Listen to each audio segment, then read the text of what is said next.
Hey, guys. How's everybody doing? Listen, it's Monday at Strategies for Success. My name is Sean Strickland, and I would totally appreciate it if you would hashtag live and tell me where you're watching from. And hey, Katina, and if you would share this with someone else, tell me, are you watching on Facebook? Tell me, are you watching on YouTube? Tell me where you are watching from. Tell me the city. Tell me the state. Tell me, does your city also have a weather advisor, a heat advisory today? Because mine certainly does. I don't plan to be before you very long. I am talking today about being coached up. Can you be coached up? Can you be coached up? Kim Dennis is watching from YouTube.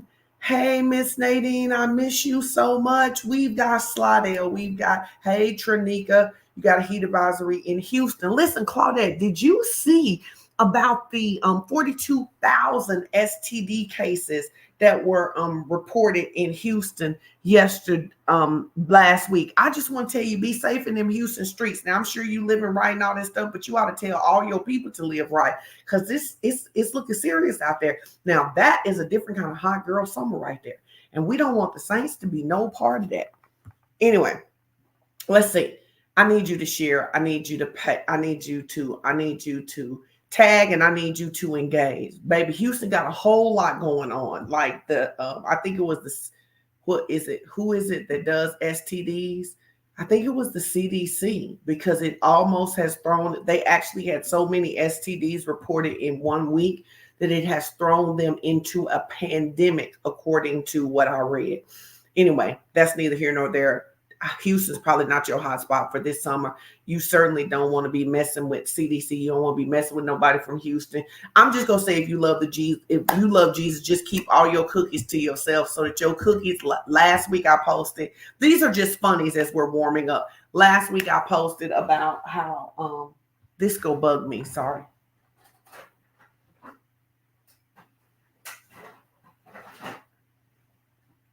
Um, I also posted about the new STD that came out, that's like ringworm, that where you can now get ringworm on your private parts, and that they say that it can take up to several months in order to get it off. And so I just want to say to you, um, listen, how do I want to say this? Let's just pretend it's just a women's ministry.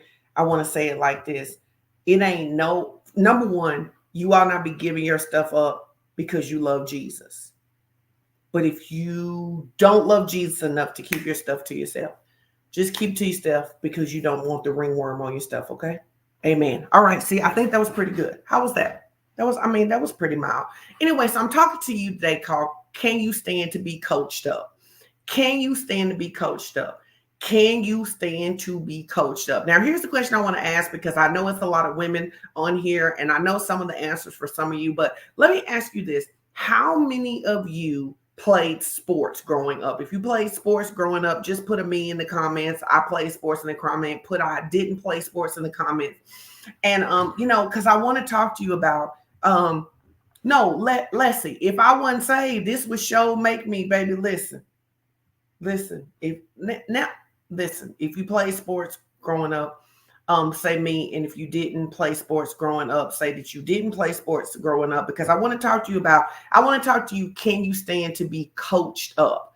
Can you stand to be coached up? Now, I have been coaching, I think somewhere between 13 and 15 years, if you combine all the experience before I was getting paid, when I was just doing it to see if it would actually work. So let's say about 15 years. And so one of the things that I have noticed, and I don't want y'all to get mad at me, I have noticed that a lot of women can't stand to be coached.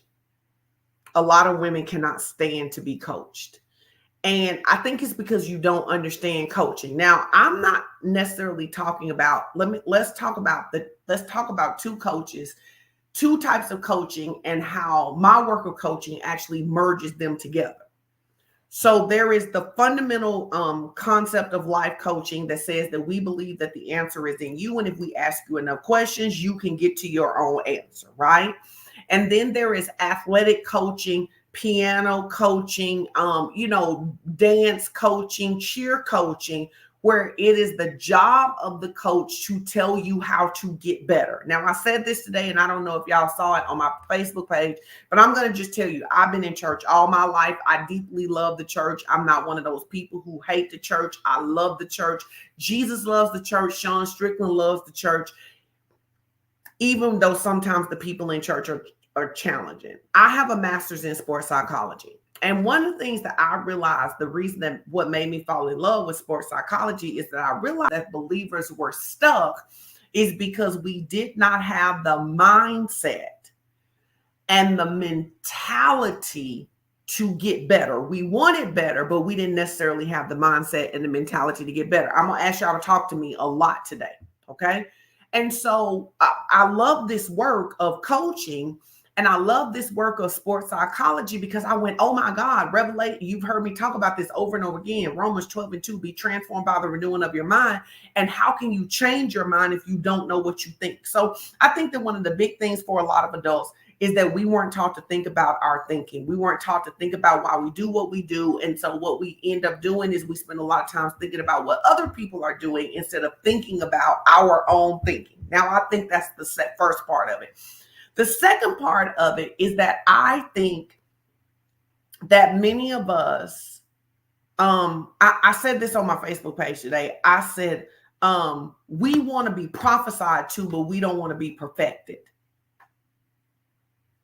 The church wants to be prophesied to. Everybody wants to hear that it's their season and their time. Everybody wants to hear that they're getting ready to be a millionaire. Everybody wants to hear that they're getting ready to get married. We want to be prophesied to, but we don't want to be perfected. And for every prophetic word, you might want to put this in your notes. For every prophetic word, there is a process that we must walk out. For every prophetic word, there is a process. And what I have seen, the disappointment for so many believers is that you keep thinking that the receiving the prophecy doesn't require you to do anything. It doesn't require you to do anything. And so today I'm talking about, can you stand to be coached up? And I have found that most women in the church cannot stand to be coached up because they confuse criticism of what they are doing with criticism of who they are. I'm going to say that again. I have discovered that many women in the church cannot be coached up. When I say coached up, what do I mean? Taken from this level to this level. Now, we love to sing another level, another breakthrough. We love to sing, I'm going to another level. This is my season and my time. But when it is time for somebody to enter the stage to cause us to level up, I have found that most women in the church, this is my experience, want a cheerleader, not a coach. Now, before you say you don't, let's talk through it. That most people want a cheerleader, not a coach. In my work, I have found that people want me to say, good job, you're doing amazing. And I don't have any problem doing that. You're doing amazing. I'm a natural encourager. I come from a family of encouragers. Baby, I come from my cousin Keith. When I was first playing the piano, baby, he would say, you going to Carnegie Hall. I believe in cheering people. But what I don't believe in doing is cheering you into deception. And many of you want to be cheered into deception. Now, today may be a little tough because I'm in my coach up mode. And when I say my coach up mode, I'm going to combine two things. I want to ask you enough questions to locate yourself, but I also want to help you see your blind spot. When I look at most women in the church, what I see is women who want to be prophesied to, but they do not want to be perfected.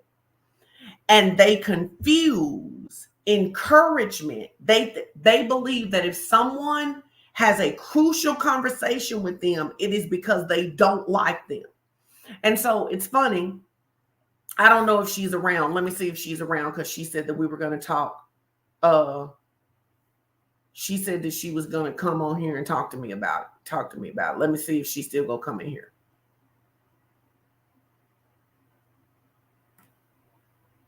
Let me say this. I believe everybody on this live and everybody who's going to watch this live and everybody in the planet is great. I believe there is greatness on the inside of you. But potential and performance are not the same. Potential and performance are not the same. Put that in your notes. Potential and performance are not the same. And I'm going to prove to some of you that you don't really want to be coached up.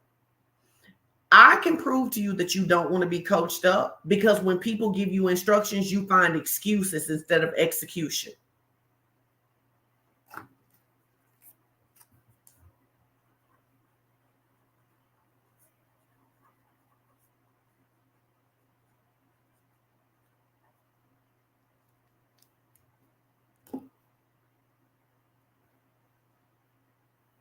Potential and performance is not the same. You have potential, but where's your performance? And most of us offer our excuses instead of our execution.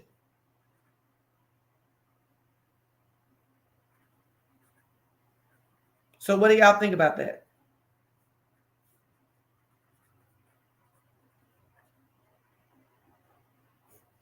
And some of it I really do believe is, let me say this, and this, I do not mean to be mean, but how many of you don't want to be in the same place this time next year? If you don't want to be in the same place this time next year, put a 7 in the comments, because I'm really only talking to people who don't want to be in the same place next year.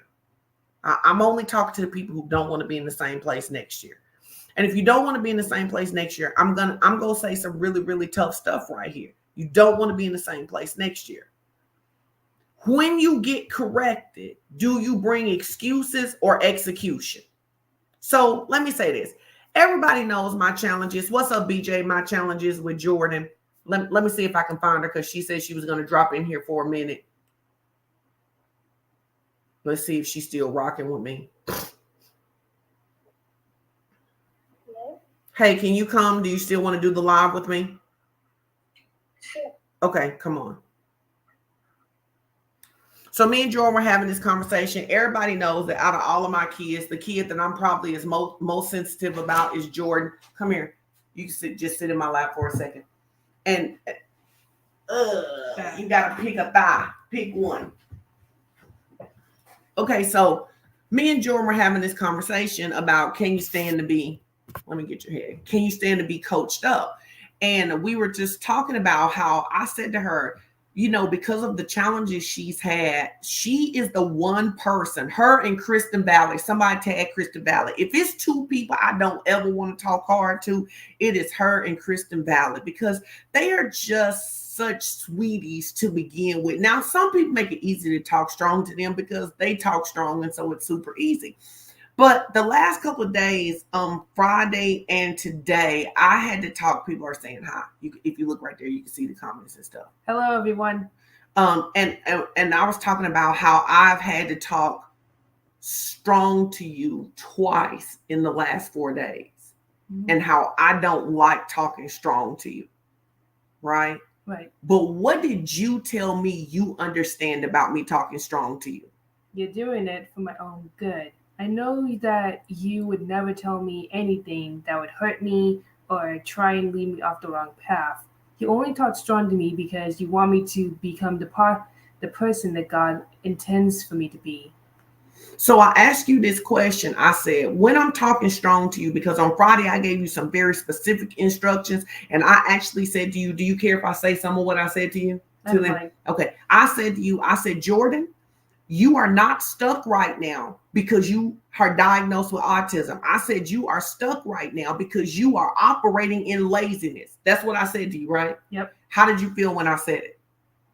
Frustrated, but I realized that what you were saying was pretty much true. I couldn't deny that as a fact.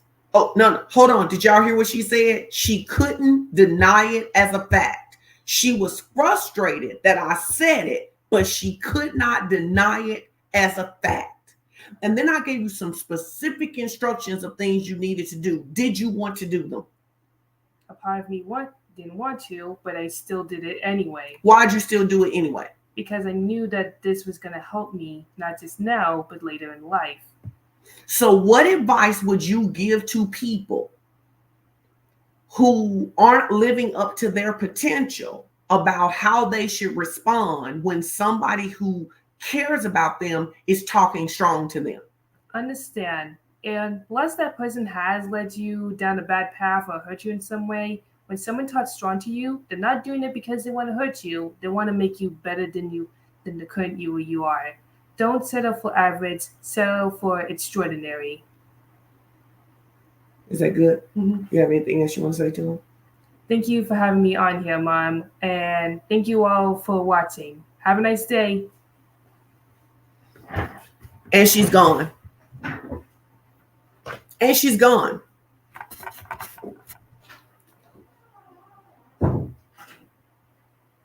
Thoughts?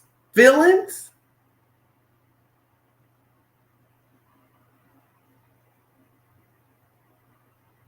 No, she dropped the wisdom and she wrote out. I could tell she was getting ready to go because she changed her position in my lap. She was like, yeah, no. She's like sometimes I'll be talking strong to Jordan. Monica says she just got convicted. And I will say, Jordan, I'm sorry for talking to you this hard. And she will say to me, I need you to talk to me this hard. And I'm telling you that with most people, what ends up happening with most women in the church is that now it's like, oh, Pastor Sean don't like me. I see Apostle Carla on here. Apostle Carla doesn't like me. No, I know your potential. And I know what you are giving the world right now is crap. I know that you are tougher than you think you are. I know that you have more mental toughness than you think you do. I know you need to grow up. I know, and I think the thing is that people are like, I want a mentor. I want a mentor. No, you want a cheerleader. You want somebody to rub you on your back and tell you that your boo-boo don't stink, instead of saying to you, you are better than what you are producing. So let's talk about it. Can you stand to be coached up? Because a good coach is not supposed to clap for where you are. A good coach is supposed to call you into what you are capable of. And what I have found is the most frustrating thing in my work is that most people, even the people who love me, even the people who call me coach, even the people in my program, will not actually allow me to coach them to the next level. They like me. They come to classes, but they will not actually let me coach them to the next level. There are very few people in my life who will actually let me coach them into to the next level. I don't want to have conversations with you if I tell you, first of all, I need you to understand this about me, Sean Strickland, and I'm going to say, I would say most people in ministry. The truth of it is, I don't get no joy out of telling you that you suck. I don't get no joy out of it. I don't. But I don't want to have a conversation with you after every tough conversation about why I don't love you.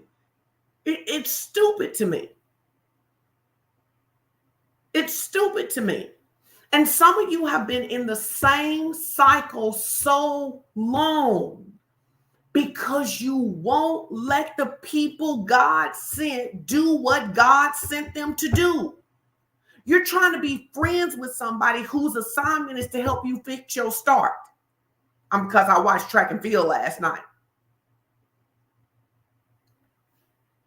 You need somebody in your life that'll help you fix your form.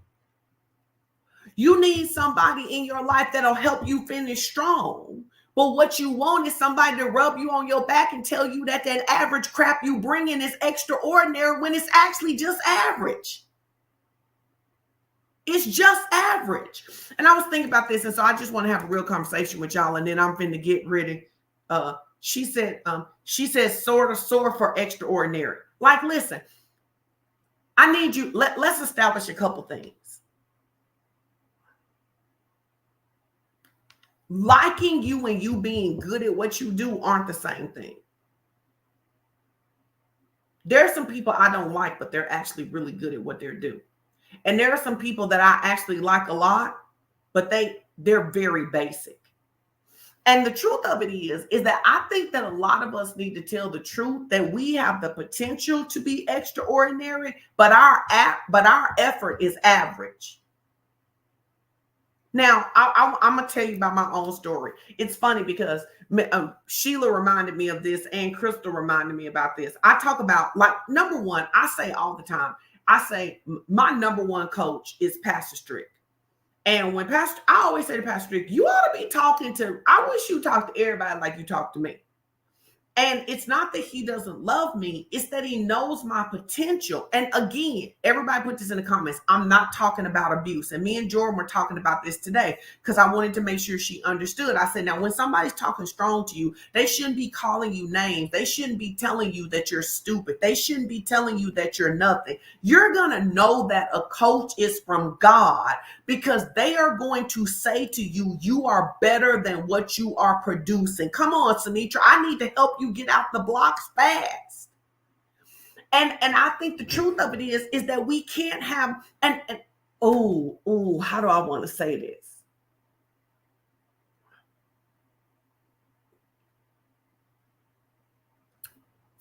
Y'all not gonna like what I'm about to say, but I'm gonna say it. I am for therapy, but many of you are using therapy to procrastinate, not to move forward. Because you've been in therapy for a year having the same conversation. You are not using therapy to move forward. You are using therapy to procrastinate. And you have found you a therapist that'll let you tell that story one more time. You have found you a friend that will let you tell that story one more time. You have found you somebody that will let you recycle that pain one more time. And while you recycling that pain, you still overweight. You still having migraines 3 times a week. You still working at a job where they don't pay you enough money, and you're still procrastinating on the things that you need to do. I am not against therapy, but I am telling you that some of you actually smarter than the therapist that you sitting with. And so you actually are running a hustle on the therapist. You running a hustle on the therapist. And I'm going to say this other thing, and you may not like it, but you came on my session today. I didn't come on yours. Is that some of you are digging in the dirt. And at some point, get over the dirt. Move forward.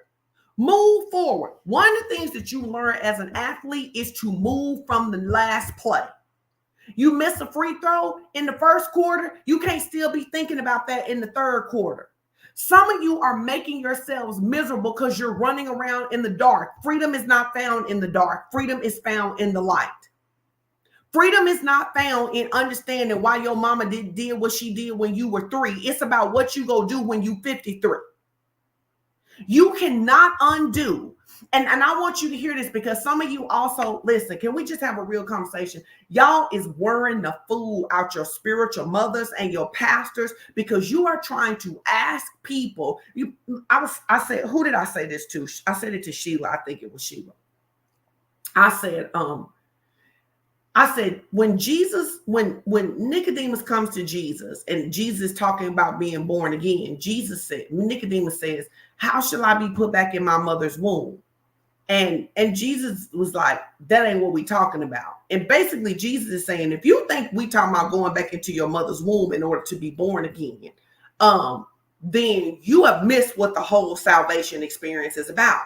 And now some of you are born again and you're trying to use your mentors, your coaches, your spiritual parents, your pastors. You are trying to get them to heal what your mama did at 5, and we can't do it. Why? Because you can't go back in the womb. You can't go back in the womb. I can't go back in the womb. I can't go back to 2nd grade with you. I can't go back to 5th grade with you. I cannot love you enough. Apostle Carla cannot love you enough. Lakina cannot love you enough. Pastor Shalon cannot love you enough to make up for something that happened to you at 8. You have to make a decision that what God has said about you is true and you are moving forward. And what I have found is that a lot of you sing songs about moving forward, but you don't actually move your feet forward. Again, the title of this is, Can You Stand to Be Coached Up? Can you stand to be coached up? Can you stand to be coached up? That's what I'm trying to talk to you about. Can you stand to be coached up, or are you going to recycle this? Like, this is the kind of stuff that people need to hear. And I'm just going to say this. Like, I'm not trying to be funny.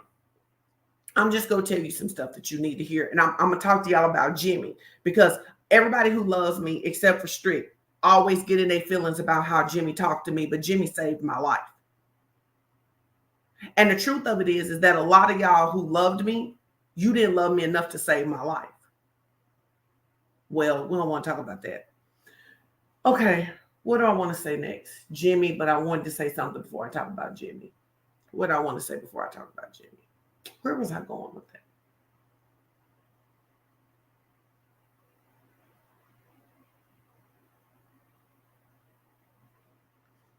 There are a lot of great athletes who never made it to the next level, not because they didn't have the talent, but because they couldn't be coached. They couldn't follow instructions. And that's where I was going with this.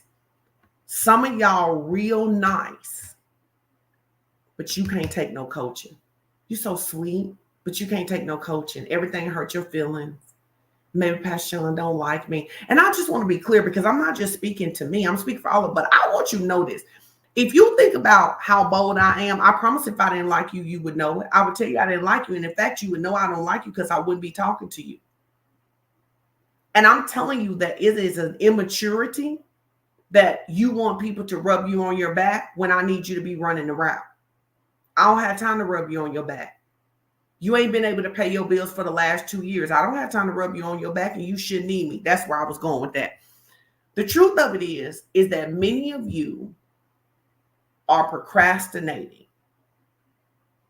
And here's the thing. Because of the other work that I could do, I could have a whole conversation with you about how it's fear. I could have a whole conversation with you about your thinking, feeling cycle. I've had those conversations. Now I want to talk to you about what you go actually do. I want to talk to you about what you're going to actually do. Are you going to do something different? Because I'm not trying to be funny. I'm not trying to be funny. I'm just trying to be very honest. And then I'll talk about Jimmy. One of the things that I find very interesting is that how many of you are constantly saying on your social media page, or when you talk to me about how you're about to level up your life and about you about to do all of this stuff, but you know everything that's happening on Bridgerton. You have seen Bridgerton. You have seen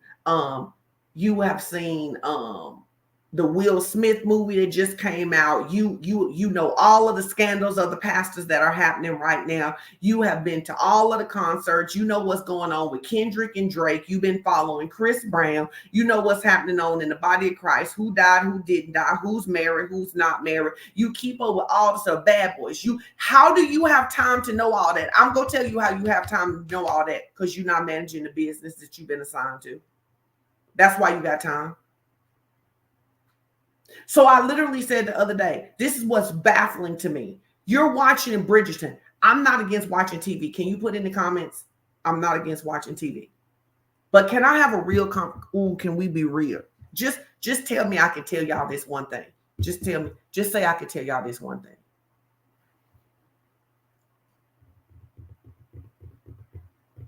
Can just tell me I can tell you.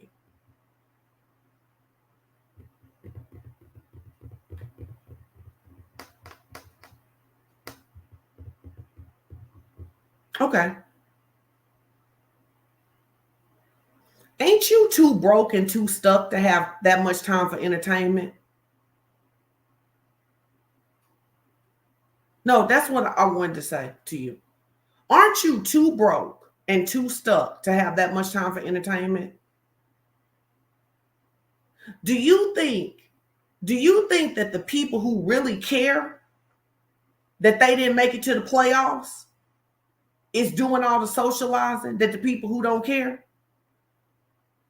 Aren't you too broke and too stuck to be planning what you would wear to a Bridgerton ball when you can't even afford to take a vacation like you want to?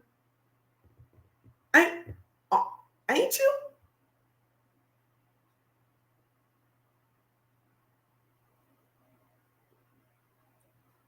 Does your life not say to you that you don't need that much entertainment? No, every time if you just want more, this is where we go, this I'm gonna know. You just say, coach us up. Because then I'll talk to you. like I talk to myself. I'll talk to you like I talk to the people who really let me talk to them. Like, I'm just asking you, does your account, does your body, does your life not say to you that you got too much entertainment on your plate?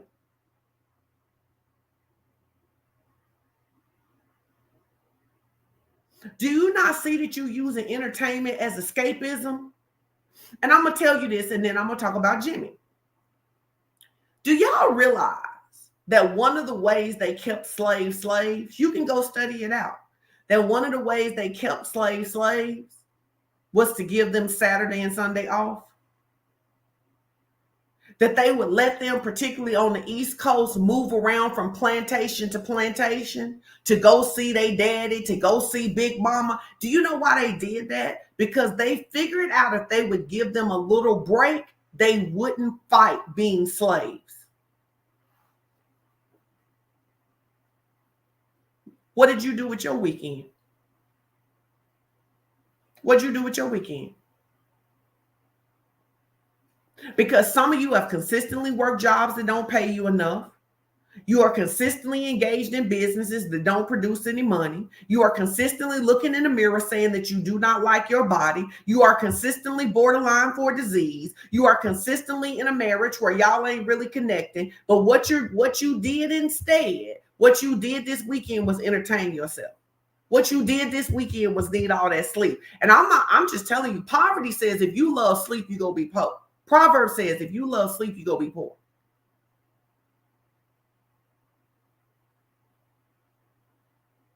And many of you don't like your job, but when you get off work today, you go find somebody else to prophesy to you. You go find 13 other people to be like, it's your season and you coming out. You're going to watch some track and field maybe tonight. You're going to watch some TikTok. You're going to do everything but the thing that would cause you to be in a better situation.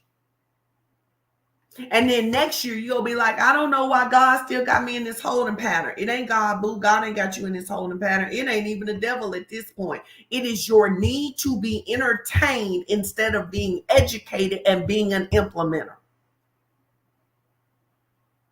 Now, I want to talk to y'all about Jimmy.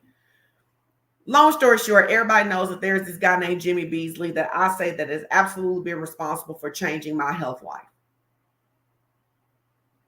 And in 2019, so all this is coming up for me because I always go back and let Jimmy know that his progress, that what he said to me is making progress. But one of the things I think that people forget who are coaches, myself included, sometimes I can forget, is that in Jeremiah, it says that things have to be torn down before they can be built up.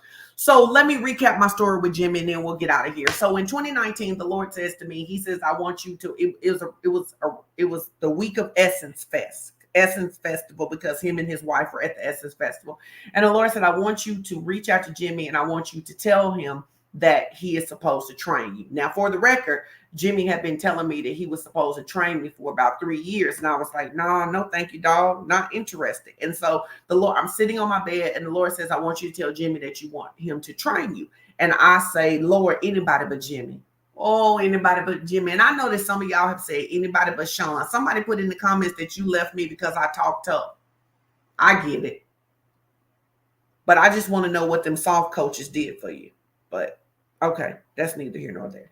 So anyway, I text Jimmy and I say, hey, Jimmy, the Lord told me to work out with you. Jimmy responds back and he says, finally, he says, I won't be back till next week. He said, but before I agree to work out with you, he says, we need to have a crucial conversation. So I immediately know that what God is doing is God is using a me on me.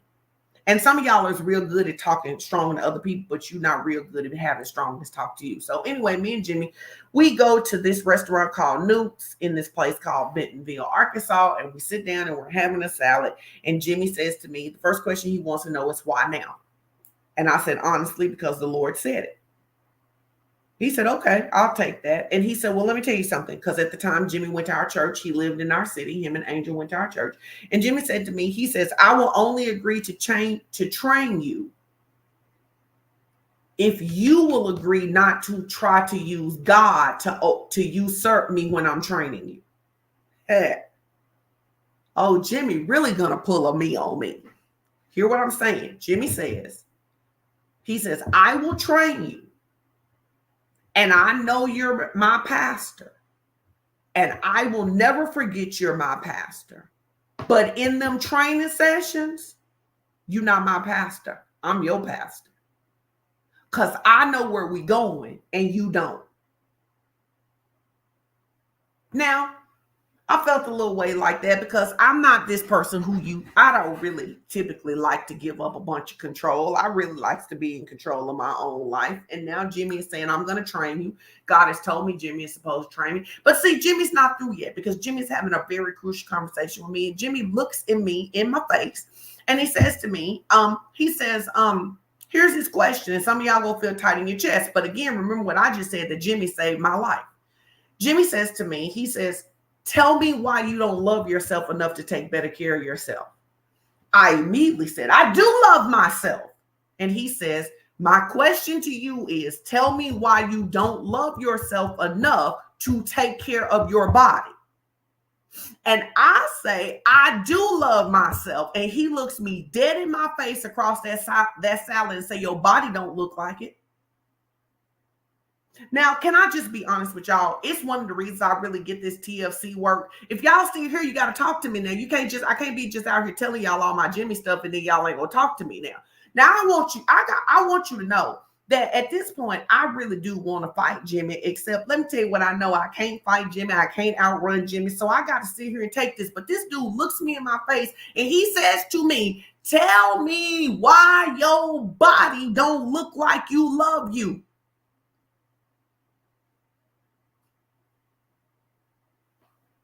And so I'm mad.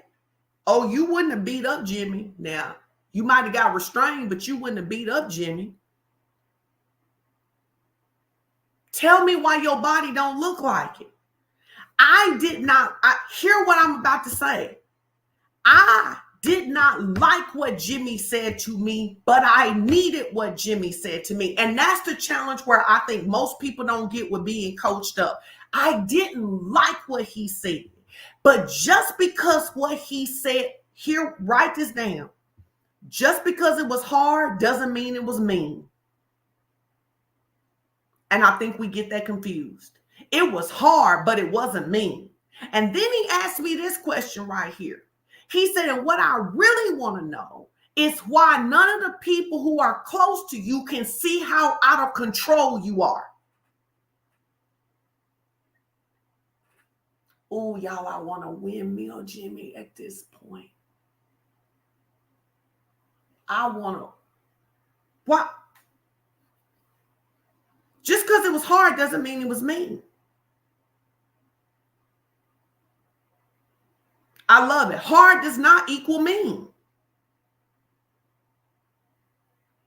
And he says, how come none of the people in your life can't see that you're out of control? And then he said, because you like, how much more? At this point, I'm at Nukes and I'm crying at the table. He said, I'm not trying to make you cry. He said, I'm trying to get to a point that we can actually make progress. I'm not trying to make you cry. He was like, Pastor Sean, I don't have no joy out of making you cry, but I'm trying to get to a point that we can have progress. Progress.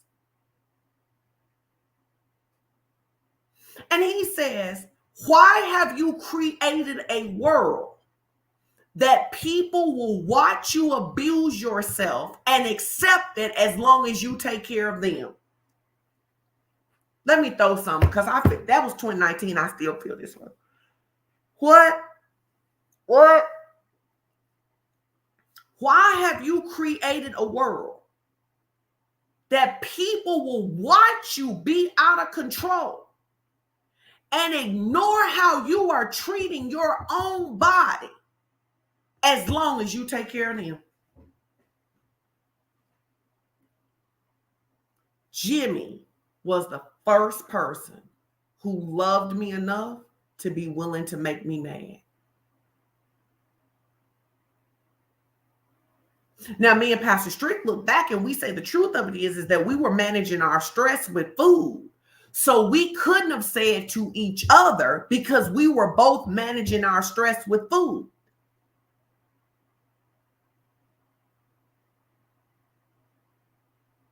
So anyway, me and Jimmy started working out together, blah, blah, blah. And like Jimmy was like, he would be coaching me up in the session. He would be getting me to the whys and all of that different stuff. And he would be like, yeah, like the whys is cool, but I'm gonna still need you to do this plank today.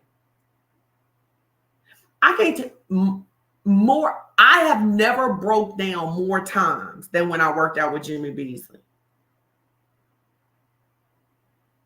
But you know what else Jimmy taught me?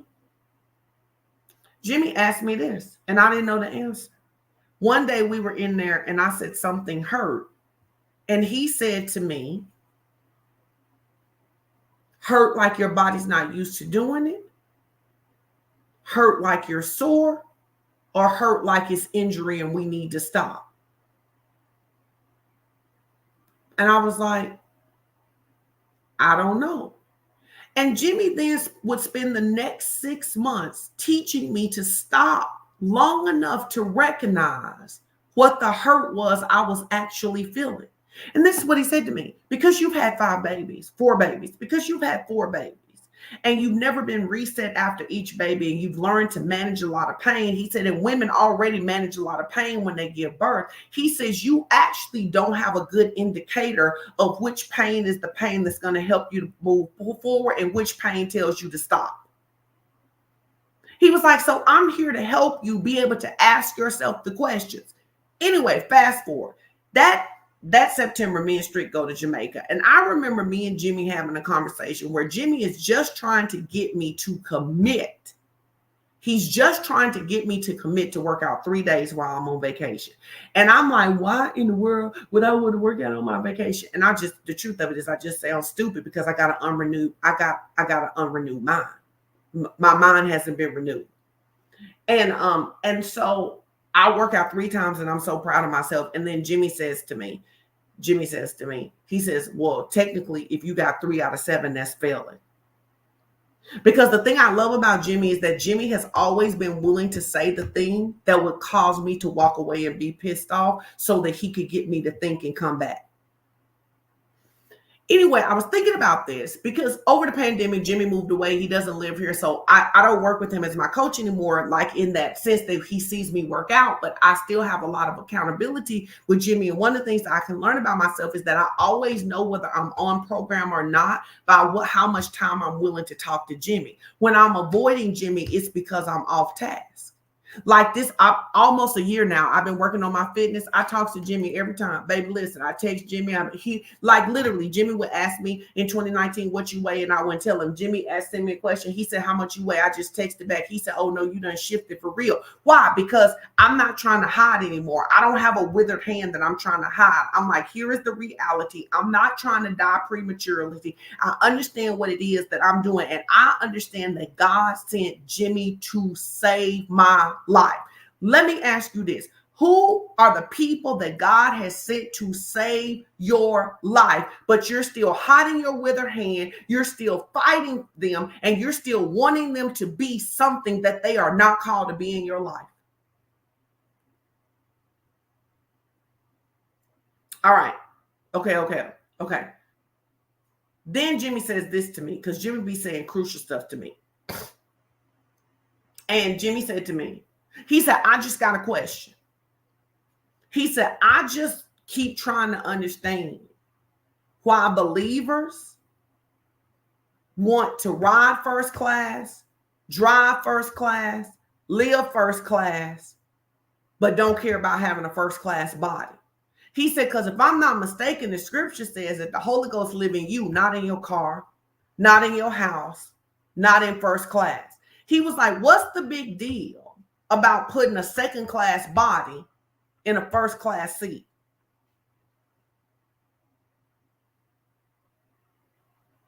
I'm going to tell you, Jimmy used to wear me out.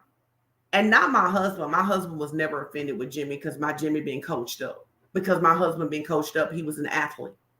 But my friends would be mad at Jimmy. And Jimmy would be like, they the ones you should be mad at. They should be mad at themselves. That they watch your stomach get that big. That they watch you huffing up them steps and they wouldn't say nothing. And I remember one time I had put this picture up and I had lost a few pounds, and all of these people were clapping for me. And y'all not gonna like, y'all not gonna like this. But let me tell you, Jimmy don't hardly ever say anything on social media. And so Jimmy was watching all of these people give me comments. And Jimmy said something that changed my life. He said, "You are called to be extraordinary. Don't get excited when average people clap for you." He said, "You tell me one person who's telling you what a good job that you're doing, that you should be impressed by their accolades." He said, and that's why people don't get better, because you sit around and you get hyped up by average people clapping for you.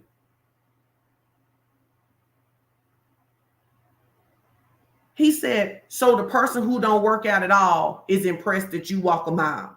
He's like, what's that? Stop being, and he literally was texting me. People would be going off. They would be like, Pastor, you're doing so good. And Jim be like, don't let that mess go to your head. They're not even in position to tell you that you're doing a good job. Don't be impressed when average people clap for you.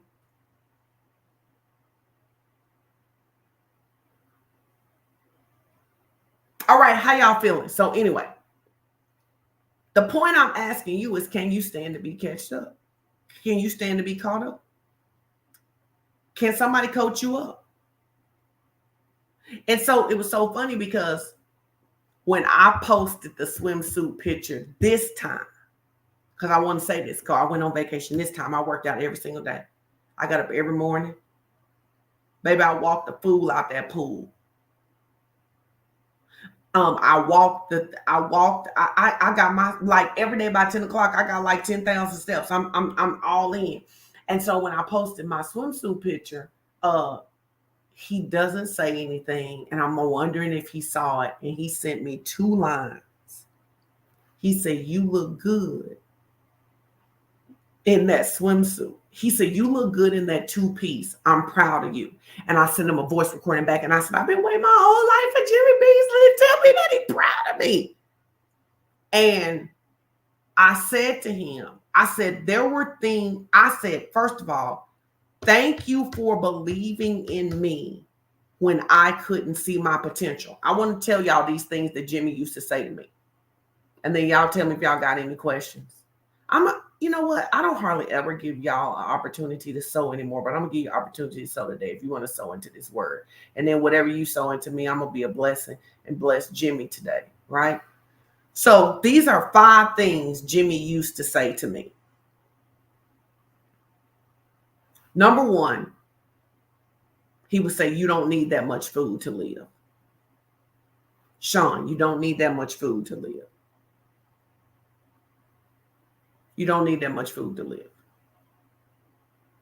Right? You don't need no cookies to live. You don't need no hot chocolate to live. You don't need dessert to live." The other thing that Jimmy used to say to me, 6 things, he used to say to me, "Your body is designed to move." He was like, "You don't need as many days off as you think you do either." Not that you don't need rest and you don't need recovery, but he was like, your body is designed to move. You can always walk a mile like going on. You don't need that much food to live.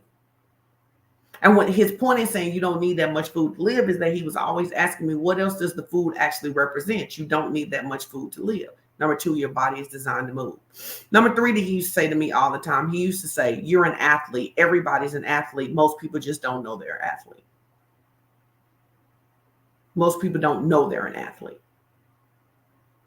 Don't mean you got to be a great basketball player, but you are an athlete. The 4th thing that he would say to me is, you don't know yourself. You don't know yourself. I don't know. My numbers are out of line now because I added 1. Then he would say to me, your daughters show you what your body should look like, not your grandmother.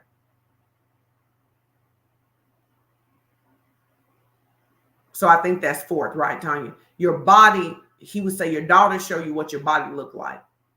Because my daughters are slim. And I was saying, I would be, and I one day I had said in training, Oh yeah, so this is 5. I had said that in training, I had said I got knees like my grandmother. And he said, you got knees like your grandmother because you got to die like your grandmother. You have knees like your grandmother because you got to die like your grandmother. Your knees are fat on the side because you eat like your grandmama. If you don't eat like your grandmama, you won't have. That's diet. That's not just DNA. That's diet. He says, you know, it's not just DNA. Look at your daughters. And then the last thing that he would say to me is that the more fit you get, the less you have to preach. Because this is the thing that Jimmy said, baby. Listen, y'all like, what Jimmy, man? Jimmy be tripping. Jimmy be tripping, but Jimmy saved my life. He really did. He saved my life. He saved my life. The last thing he said to me was that the more fit you get, the less you'll need to preach. He said, you have to preach so hard. Listen to what he said. I'm going to look at y'all while I tell y'all what he said. He said, you have to preach so hard because your body don't match your message. He said, when I be listening to you preach about how to change the world, that is not the body I expect to see that come out of.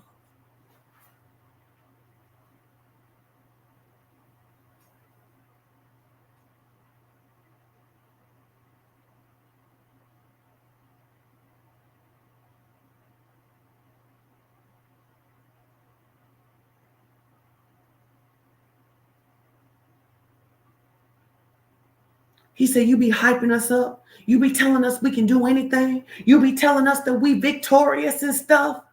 And he was like, but your body don't match that.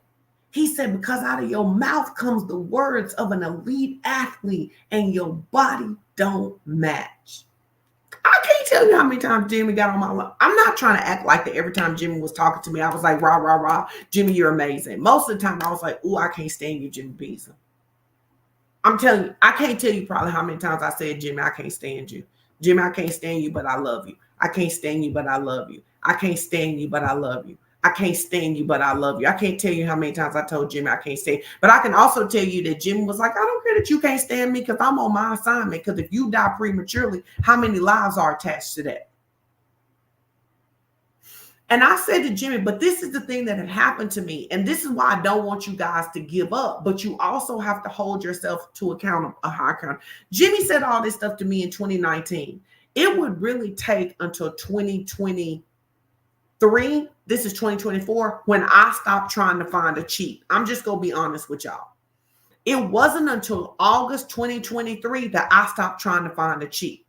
I heard what Jimmy said. For those of you who are in Inner Circle and you've heard me say, ask God what your body should look like. Jimmy was the one who told me that. He said, because these fitness goals you got, they don't even match your kingdom assignment. Ask God what your body should look like. Don't ask your mama what your body should look like. Don't ask your husband what your body should look like. Ask God what your body should look like. You the one keep saying you know the plans he has for you. You don't think you got a plan for your body?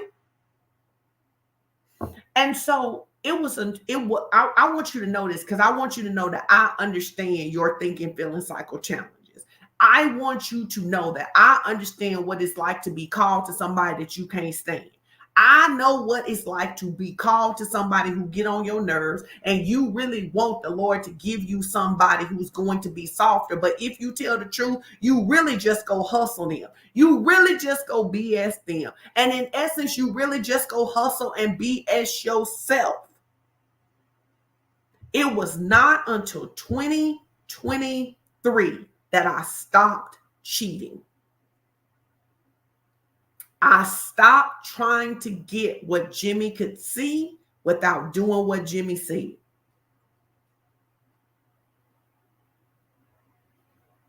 And a lot of y'all are busy, but you busy on the work that won't get you there. So I don't know. Do y'all have any questions before we go? Because I just wanted to say that to y'all, and I'm about to get ready to go because I gotta go work out today. So. But I just wanted to share that with y'all, that the truth of it is that most of us cannot be coached up.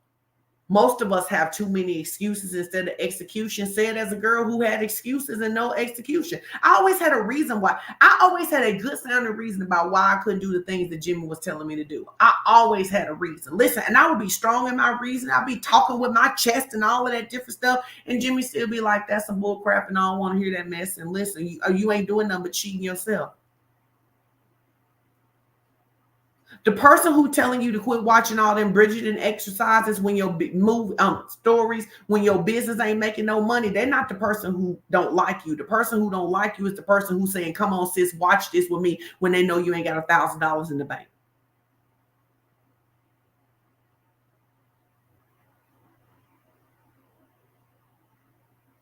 So I'm trying to get Jimmy to come to something that I'm having, because I say to him, I say, listen, I know that I didn't move as fast as you wanted me to move, because that's the other thing I said to him the other day after he told me he was proud of me. You know what I told him then? I said, you ain't seen nothing yet. I'm 52. You wait till by the time I'm 55. By the time I'm 55, you go see that everything you said to me, I heard it. Because this is the way I believe it happens. I believe that God will raise up somebody to believe in you and believe for you when you can't. But at some point, God expects you to start believing. Is that making sense to y'all? So if you like, you know what? How many of you realize that you need to take your level of being coached up?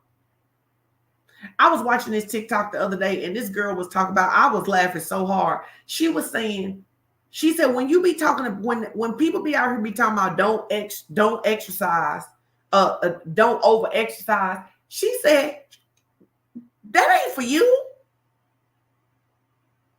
That's for like 1% of the population. And you trying to put yourself in a category that you don't like. When you don't work out consistently and somebody says don't over exercise, they not talking to you. That's not you. So anyway, if you're gonna, so we're gonna sow I can be Coach seed. I can be Coach seed, and I just want you to ask the Lord what to sow. You can sow it Cash App, PayPal today, and I'm gonna be a blessing to Jimmy, and say these, you have helped me, and now I'm gonna help all these people. And so, but some of us, we need to grow up. Can you see that? You just need to grow up. Ain't nothing wrong with you except you need to grow up. You need to stop getting your feelings hurt over stupid stuff. You need to learn how to invest in your own growth and development. You need to quit making excuses. And you need to learn to respect the people that God has given you that are here to help you grow up. And you need to let them do their job and quit fighting them. Because me and Jimmy make so much more progress now that I don't be fighting him all the time. I'm just glad he didn't quit on me. And that's why I ain't gonna quit on most of y'all. Because he didn't quit on me. But anyway, that's all I wanted to say. So if you want to sow a seed today, you can call it your Coach Up seed.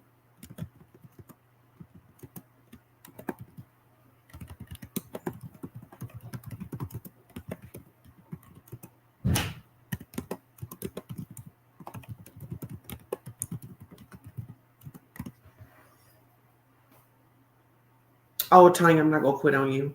Just don't you quit on you. All right. Does anybody have any questions before we go?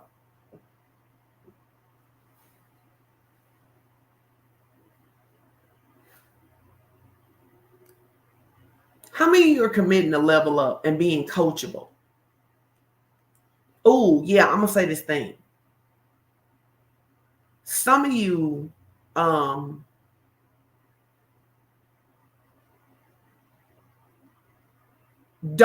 going to just say it like this.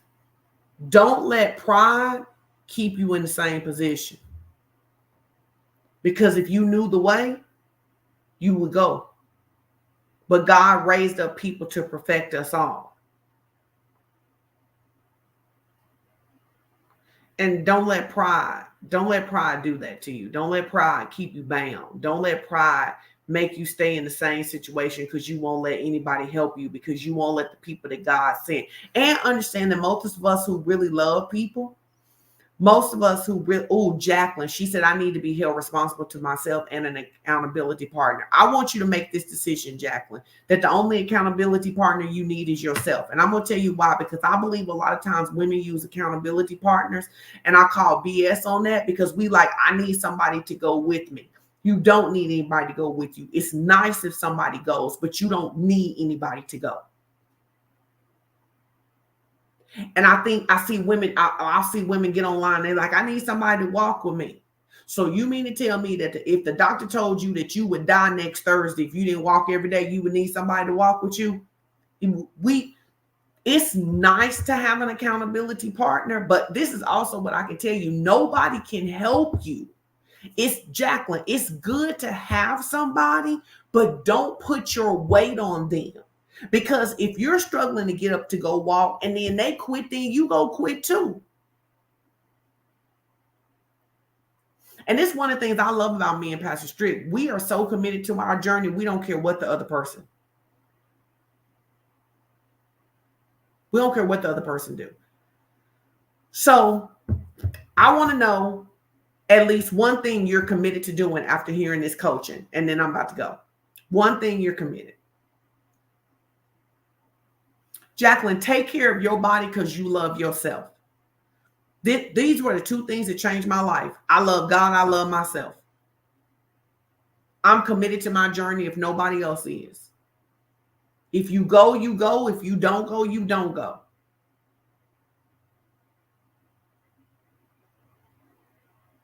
So what's one thing that you are taking away from today's teaching?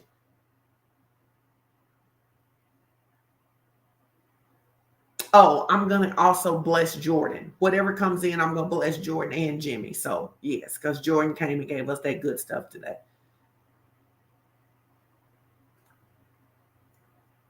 No, Trinika, because either way I'm going.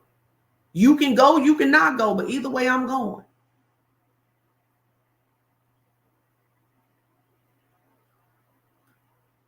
Santrisa said, I'm committing to not taking the gas off of my health and wellness.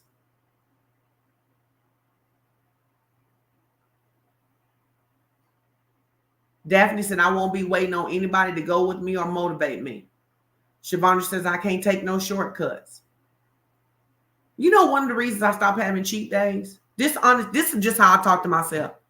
I say, girl, you don't need no cheat day. You've been cheating for years. What you need a cheat day for? You see what cheat days get you. But also I had to break up with the idea that I was like a dog who needed to be rewarded with food. I had to break up with this idea that I deserved a cookie. No, I deserve to walk my tail up to the end of this street. That's what I deserve to do. I deserve to go to Pilates so I can get this stress out of my body. I don't deserve a cookie. I'm not a dog. I don't need a treat. What I need is good health. Erica says she's committed to working out at least 5 days a week minimum. That's right. Secunda said, I'm committed to working on me. I love that. Come on. Who else wants to share before I get out of here? Because I am about to go.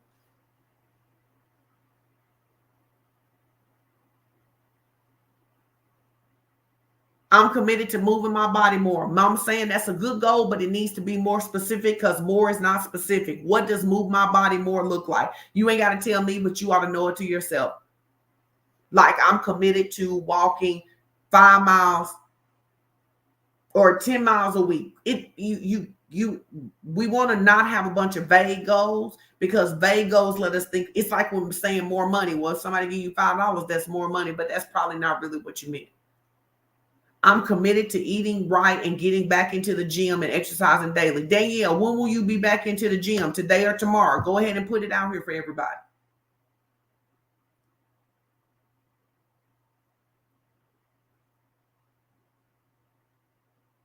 I so worked on changing my mind that even when I was on vacation, I was like, man, you're not finna come over here and undo all this hard work because you're on vacation. You ain't got to eat everything you see.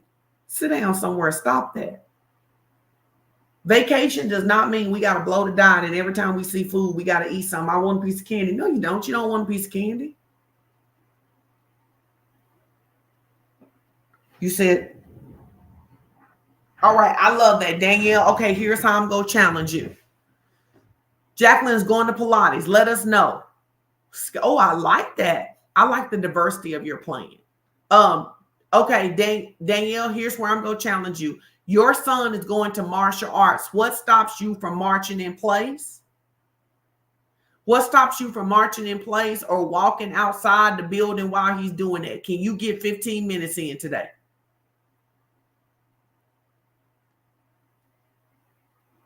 That's right. We take our workout clothes with us. They in the thing. We take less clothes so we can make sure we got workout clothes.